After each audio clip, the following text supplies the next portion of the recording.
Shalom Sobat Yud, ketemu lagi dalam Saat Teduh Bareng Yud di hari Selasa ini, tanggal 19 Januari 2021. Tema saat kita hari ini yaitu Allah yang menyembuhkan. Teman-teman, struktur bilangan 5 yang menjadi perikop kita berkisah mengenai peraturan, mengenai orang-orang yang najis, peraturan mengenai penebusan salah, dan hukum mengenai perkara cemburuan. Di masa itu, orang yang menderita penyakit kulit yang menular atau yang mengeluarkan lelehan atau mereka yang menyentuh mayat dianggap najis secara agamawi. Kelak kita akan melihat di Imamat 12 ayat 2 dan Imamat 13 ayat 3 ya guys. Nah, orang semacam itu disuruh keluar tempat perkemahan karena Allah itu nggak bersedia tinggal di tengah kenajisan.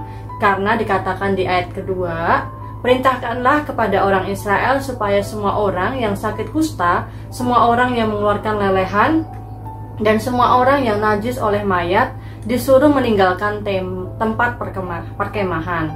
Nah guys, mari kita buka dari bilangan 5, khususnya kita akan baca di ayat 1 sampai 10 saja ya. Firman Tuhan berbunyi demikian. Tuhan berfirman kepada Musa, perintahkanlah kepada orang Israel supaya semua orang yang sakit kusta, semua orang yang mengeluarkan lelehan, dan semua orang yang najis oleh mayat disuruh meninggalkan tempat perkemahan.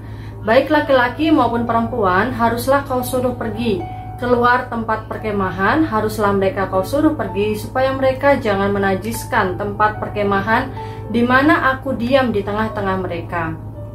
Maka orang Israel berbuat demikian. Mereka menyuruh orang-orang itu meninggalkan tempat perkemahan seperti yang difirmankan Tuhan kepada Musa. Demikianlah diperbuat orang Israel. Tuhan berfirman kepada Musa, berbicaralah kepada orang Israel, apabila seseorang, laki-laki atau perempuan, melakukan sesuatu dosa terhadap sesamanya manusia, dan oleh karena itu berubah setia terhadap Tuhan, sehingga orang itu menjadi bersalah, maka haruslah ia mengakui dosa yang telah dilakukannya itu, kemudian membayar tebusan sepenuhnya dengan menambah 1/5, lalu menyerahkannya kepada orang terhadap siapa ia bersalah.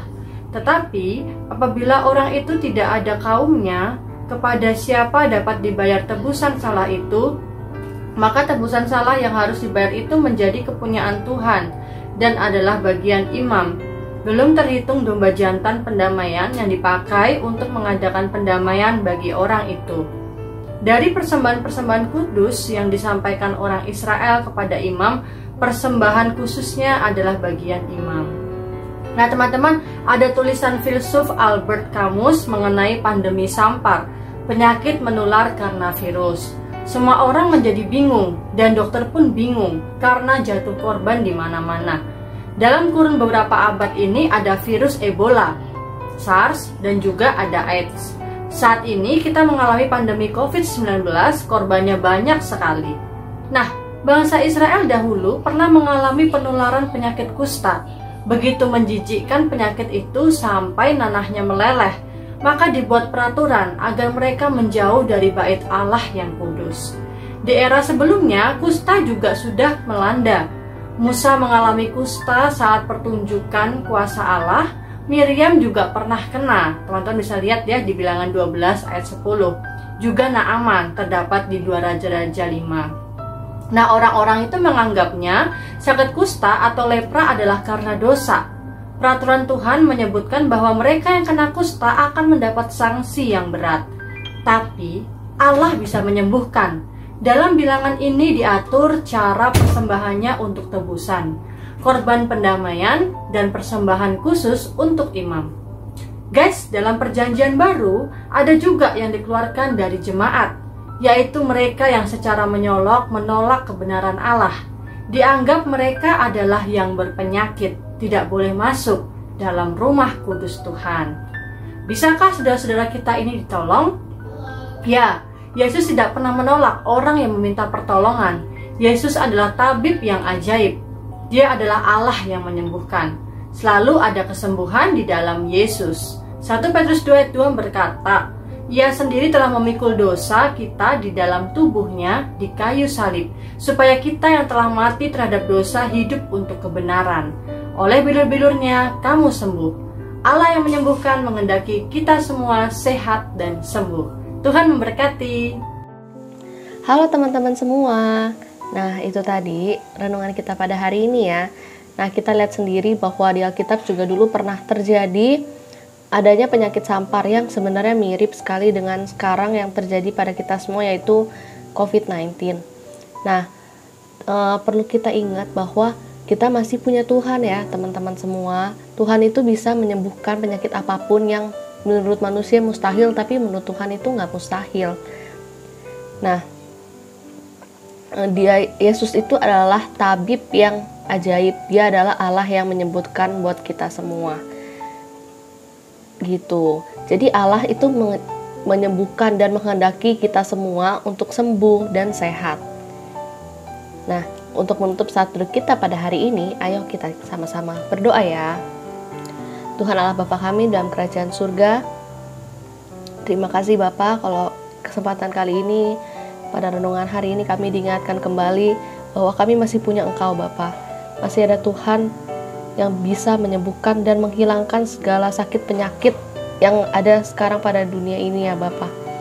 Tuhan, kami yakin dan percaya ya Bapa bahwa Engkau adalah satu-satunya Allah yang bisa menyembuhkan, tabib dari segala tabib ya Bapa. Tolong ya Bapa,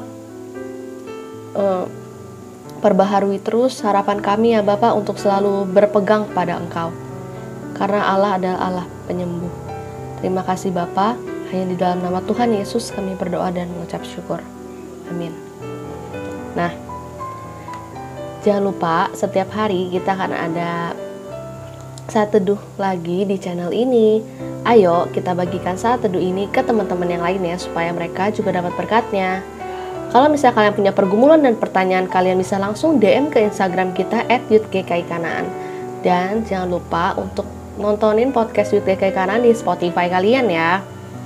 Nah, setiap hari Sabtu jam 7 malam kita akan ada Zoom Fellowship buat anak-anak muda.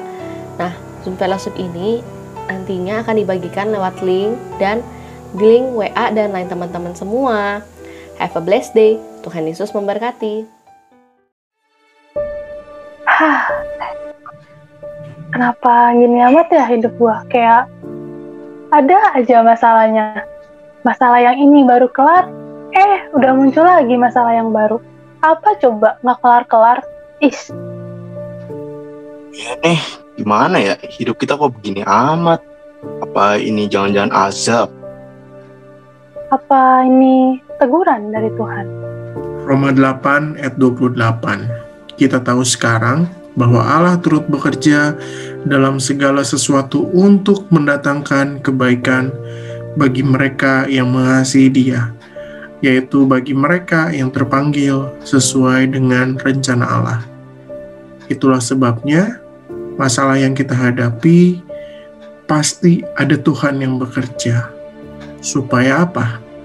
Rencana Allah di dalam hidup kita bisa tergenapi.